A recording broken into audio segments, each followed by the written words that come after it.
Hello दोस्तों, मैं गौरव आपका स्वागत करता हूं आपके अपने YouTube चैनल गौरव कॉन्सेप्ट पर। और हम जो दिल्ली पुलिस की एनालिसिस करवा रहे थे उसी में मैं आपके सामने एनालिसिस लेकर आया हूं 1 दिसंबर की। इससे पहले जितने भी दिल्ली पुलिस के एग्जाम हुए हैं सभी शिफ्टों के एनालिसिस मैंने अपने चैनल पर डाले हुए हैं। डिस्क्रिप्शन में वीडियो के लिंक पड़ा हुआ है, आप चाहो तो वहां से जाकर वीडियो को देख सकते हो। और इससे पहले अगर आप मेरे यूट्यूब चैनल पर नए हो तो मेरे यूट्यूब चैनल को सब्सक्राइब कीजिए, लाइक कीजिए और इस वीडियो को ज़्यादा से ज़्यादा शेयर कीजिए और बेल आइकन को दबाना बिल्कुल ना भूलें। तो आइए हम शुरू करते हैं अपने सबसे पहले 1 दिसंबर दिल्ली पुलिस के जो एग्जाम हुए हैं उसी की एनालिसिस को। सबसे पहला क्वेश्चन पेपर में पूछा है कि 1857 की क्रांति जो हुई थी वही क्रांति कहाँ से शुरू हुई थी। तो आपको पता होना चाहिए 1857 का जो रिवोल्ट हुआ था वही 1857 का रिवोल्ट मेरठ से शुरू हुआ था। भाई आप लोगों को पता है कि इसी 1857 की क्रांति का अंतिम जो बादशाह या नेता माना गया था उसी को माना गया था, किसको? बहादुर शाह जफर को। और उसे ही गिरफ्तार किया गया था, कहां से? दिल्ली से। वही अंतिम मुगल बादशाह था। चलो नेक्स्ट क्वेश्चन की बात करते हैं। पंडित रविशंकर का संबंध किससे है? सितार वाद्ययंत्र से संबंध जो है उसी व्यक्ति का संबंध है, ठीक, जिसका नाम है पंडित रविशंकर। नेक्स्ट अगला क्वेश्चन पूछा है क्रिकेट पिच की लंबाई कितनी होती है? तो आपको पता होना चाहिए 22 यार्ड जो होती है वो क्रिकेट पिच की लंबाई होती है। नेक्स्ट क्वेश्चन पूछा है हर्षवर्धन ने पुलकेशन द्वितीय को हराया था। तो या तो हर्षवर्धन का वंश पूछा था या पुलकेशन द्वितीय का वंश पूछा था। तो अगर पुलकेशन द्वितीय का वंश पूछा है तो वो चालुक्य वंश का शासक है। हर्षवर्धन का वंश पूछा है तो वो पुष्यभूति वंश का शासक है। फिर एक क्वेश्चन उच्च न्यायालय से बना है। बच्चे करेक्ट क्वेश्चन तो नहीं बता पाए हैं कि कौन सा क्वेश्चन बता है, लेकिन आपको पता होना चाहिए एक क्वेश्चन हाई कोर्ट से बना है, ठीक। नेक्स्ट क्वेश्चन पूछा है आईसीसी। आईसीसी का संबंध किससे है? क्रिकेट से। भाई आपको पता है आईसीसी का मतलब है इंटरनेशनल क्रिकेट काउंसिल। इसी की स्थापना 1909 में की गई थी और इसी का हेड ऑफिस कहां पर है? दुबई यूएई में इसका क्या है? हेड ऑफिस है। नेक्स्ट क्वेश्चन पूछा है फोर्थ 5 ईयर प्लान कब से कब तक था? 1969 से 1974 तक जो 5 ईयर प्लान रहा उसी 5 ईयर प्लान का नाम था फोर्थ 5 ईयर प्लान। नेक्स्ट पूछा है the race of my life. भाई आपको पता है the race of my life एक फेमस बुक है जो लिखी गई है किसके द्वारा? मिल्खा सिंह। इन्हीं की आत्मकथा है, इन्हीं की ऑटोबायोग्राफी है। नेक्स्ट आर्टिकल 134 से क्वेश्चन पूछा है। आर्टिकल 134 में जो आपराधिक मामले होते हैं वही आपराधिक मामलों की अपील की जाती है, कहां पर? सुप्रीम कोर्ट में। तो वो आर्टिकल 134 से रिलेटेड है। फिर एक क्वेश्चन पूछा है आर्टिकल 14 जो बहुत इंपॉर्टेंट सबसे पहला फंडामेंटल राइट है, राइट टू इक्वालिटी, जिसमें आर्टिकल 14 में लिखा है विधि के समक्ष सभी लोग क्या होंगे? एक समान होंगे। नेक्स्ट क्वेश्चन पूछा है 86 सीएए 2002 में क्या, ठीक, किस इसके तहत क्या हुआ था? तो RTI right to education article 21A को ऐड किया गया था, जिसके तहत 6 से 14 वर्ष के आयु के बच्चों को फ्री शिक्षा, निःशुल्क शिक्षा प्रोवाइड की जाएगी। यही क्वेश्चन आर्टिकल 45 सेम पूछा है, बस आर्टिकल चेंज कर दिया गया है। तो ये डीपीएसपी में है। इसमें राज्य का कर्तव्य होगा कि बच्चों को क्या प्रोवाइड करे? शिक्षा प्रोवाइड करे, फ्री एजुकेशन प्रोवाइड करें। नेक्स्ट पूछा है भारत में आधुनिक नृत्य का पिता किसे कहा जाता है? उदय शंकर को। नेक्स्ट अगला क्वेश्चन पूछा है झांसी की रानी की जो रेजिमेंट थी उसी रेजिमेंट में 2 महिलाओं के द्वारा इसका नेतृत्व किया गया था। उन दोनों महिलाओं का नाम पूछा था। तो जानकी अत्थी और लक्ष्मी स्वामीनाथन वो 2 महिलाएं थी जिनके द्वारा इस रेजिमेंट का क्या किया गया था? इस रेजिमेंट का नेतृत्व किया गया था। जब हम 1947 की जब स्वतंत्रता की लड़ाई लड़ते हैं तो 1943 में इसी रेजिमेंट को क्या किया गया था? महिलाओं की एक रेजिमेंट तैयार की गई थी, वुमेन्स एक आर्मी तैयार की गई थी। उसी वुमेन्स आर्मी का नेतृत्व, लीडरशिप किया था इन दोनों महिलाओं ने। नेक्स्ट पूछा है सबसे पुराना पेड़। तो इस पेड़ का नाम है जिनको। जिनको जो है वो सबसे पुराना पेड़ माना गया है। नेक्स्ट पूछा है बहमनी साम्राज्य के समय दिल्ली का मुगल बादशाह कौन था? एमबीडी, मोहम्मद बिन तुगलक। मोहम्मद बिन तुगलक जो था उस समय दिल्ली का क्या था? शासक था। नेक्स्ट पूछा है आर्टिकल नंबर 18, बहुत आसान सा क्वेश्चन है। उपाधियों का अंत, एबोल्यूशन ऑफ टाइटल्स ही कौन से आर्टिकल में लिखा है? आर्टिकल 18 में। फिर एक क्वेश्चन में पूछा है ज्वालामुखी के प्रकार क्या होते हैं? तो आपको पता होना चाहिए 3 तरीके का ज्वालामुखी होता है, सक्रिय, सुषुप्त और मृत ज्वालामुखी। नेक्स्ट पूछा है मैग्मा का संबंध किससे है? इग्निशियस रॉक से। भाई आपको पता है जब ज्वालामुखी फटता है तो उसमें से लावा निकलता है और लावा निकलने के बाद जब वो जम जाता है तो उससे एक चट्टान प्राप्त होती है जिसे आग्नेय चट्टान कहते हैं या इग्निशियस रॉक कहते हैं। नेक्स्ट पुष्कर मेला कहां पर लगता है? अजमेर के राजस्थान में। फिर एक क्वेश्चन पूछा है हिंदू पंचांग के अकॉर्डिंग रक्षाबंधन कब बनाया जाता है? भाई आप लोगों को, सभी लोगों को पता है श्रावण एक पवित्र मास माना जाता है हिंदुओं में और इसी श्रावण मास के अंतिम दिन पूर्णिमा के दिन ही क्या मनाई जाती है? रक्षाबंधन मनाई जाती है। नेक्स्ट पूछा है दूसरा सबसे बड़ा फुटबॉल स्टेडियम कहां पर स्थित है? तो भारत में ही सॉल्ट लेक स्टेडियम के नाम से जाना जाता है जो कोलकाता में स्थित है। जो फुटबॉल का सबसे बड़ा दूसरा सबसे बड़ा स्टेडियम है।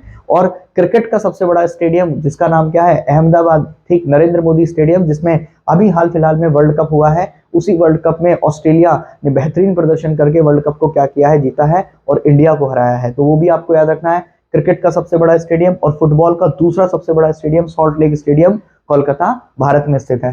नेक्स्ट पूछा है SRFI का हेडक्वार्टर कहां पे है। सबसे पहले तो आपको पता होना चाहिए SRFI का मतलब क्या है, squash racket federation of India, और इसका हेड ऑफिस कहां पर है, चेन्नई में। नेक्स्ट पूछा है माई डेज किताब किसके द्वारा लिखित है, RK नारायण के द्वारा। नेक्स्ट पूछा है बौद्ध धर्म के लोग सबसे अधिकतम किस राज्य में स्थित है, महाराष्ट्र में।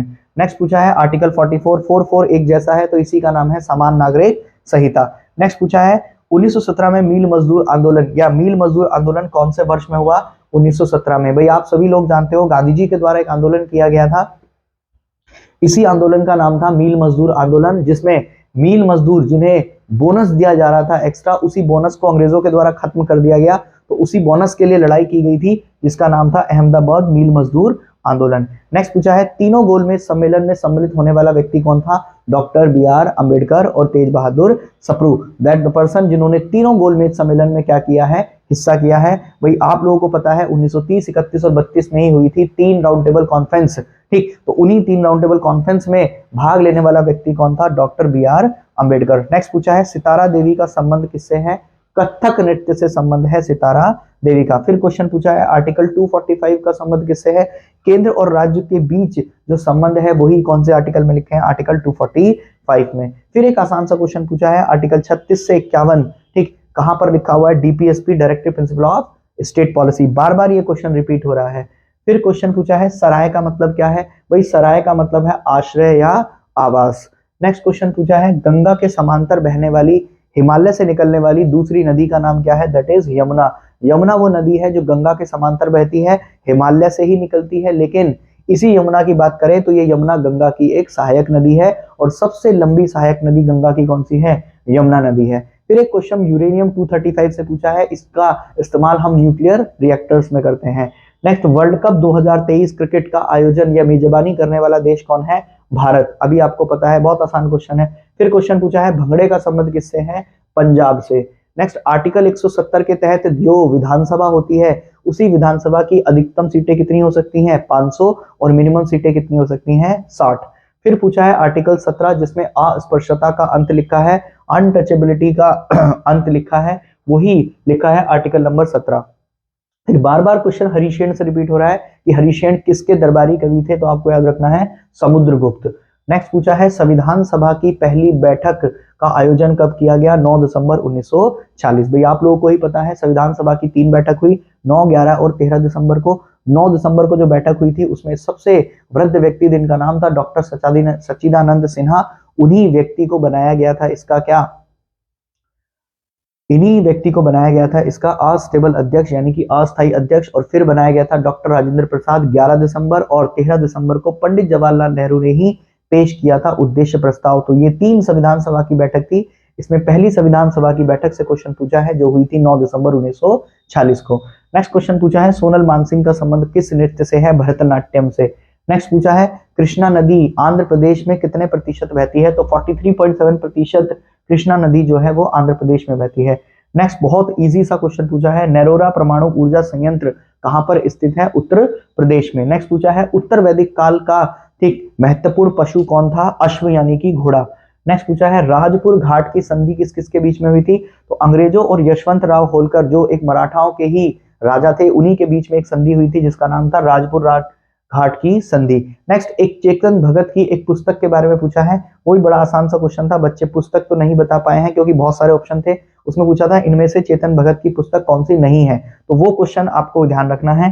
नेक्स्ट परिवार नियोजन की बात कौन कौन से 5 ईयर प्लान में की गई है, तो तीसरे, चौथे, छठे और 11वें 5 ईयर प्लान में ही बात की गई है परिवार नियोजन की। नेक्स्ट दिहाइन पटकाई उत्सव कहाँ मनाया जाता है, असम में। फिर एक बहुत आसान सा क्वेश्चन पूछा है मोहम्मद गौरी का गुलाम कौन था, कुतुबुद्दीन ऐबक। और नेक्स्ट क्वेश्चन पूछा है आर्टिकल नंबर 21 का संबंध किससे है, ठीक, जीवन जीने का अधिकार, हर एक व्यक्ति को स्वच्छ वायु, स्वच्छ खाना खाने का अधिकार, कुछ भी पहनने का अधिकार, किसी को भी चुनने का अधिकार, ये जो सारे के सारे अधिकार हैं वो किसमें आते हैं, आर्टिकल 21 में।